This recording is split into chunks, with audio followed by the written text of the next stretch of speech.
All right, guys, so real quick, another small one, probably a couple minutes.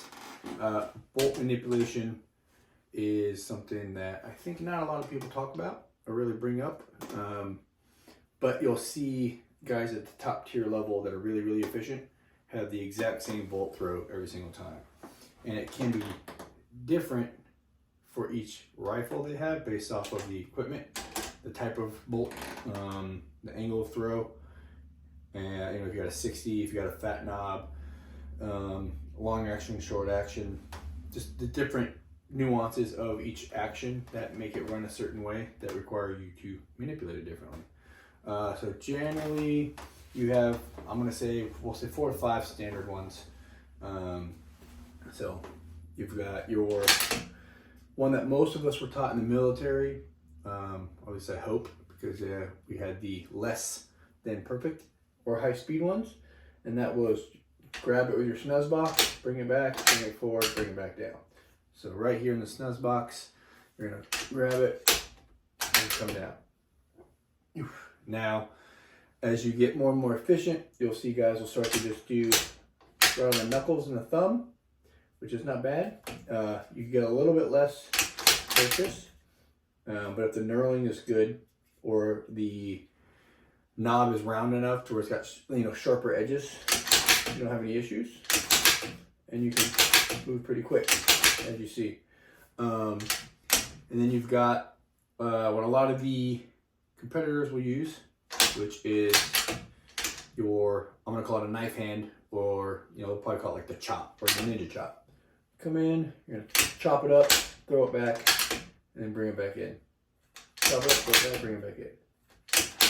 As you can see there, I'm not very good at that one. I actually lost it on the second attempt, where I ended up catching it with my middle finger, which was good because I was able to finish what I was doing and not lose it. A lot of times I'll just lose control of the bolt altogether, just slip off.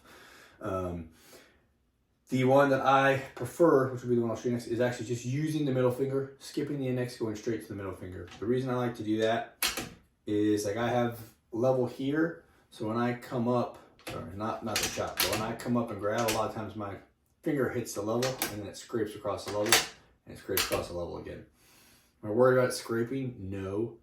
It gets caught and I could knock the level loose or off center, and then if I ever had to use it and not realize it and I'm coming over here offhanded, I now have a crooked level that is lying to me if I think the gun is level and straight. So again, I'll come in, I'm going to come up, straight index finger, and I'm just going to grab, and that way I clear any obstacle coming off my rifle. You can see, come up, grab. Now I'm still using the index finger to grab the top, so I'm not slipping under the bottom of it like that, because I have done that before. It's really just that initial coming up, grabbing it here, so I'm clearing my level, and then thumb, pinky, or not pinky, index finger, and down. So works out pretty well, and I almost never lose it. Almost, I gotta lose it when I said that, huh? Of course, that makes me look silly, but I'm not gonna cut it out because it can happen. You just work with it. You just want to find the way to be the most effective without messing up, because eventually we're always gonna mess up. It just happens.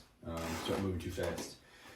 The only other one I've seen that I'm not a big fan of in going fast, as in I would never do it, is the guys who finger everything, because they say it clears them off the gun and it moves the rifle less. I think if you're moving fast, the rifle's going to move no matter what with the bolt moving. Now I'm watching it move. Now is it moving as much as this one?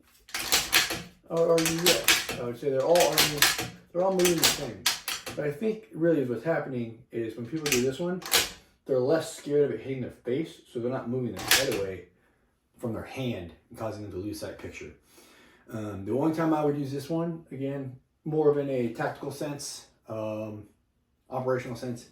So if I took a shot and I was concerned that people were going to see movement after the shot, and so I would be going very slowly, cycling the bolt, hoping that the casing would fall straight down instead of flicking off and hitting bushes and causing movement, and then coming back forward and coming back in.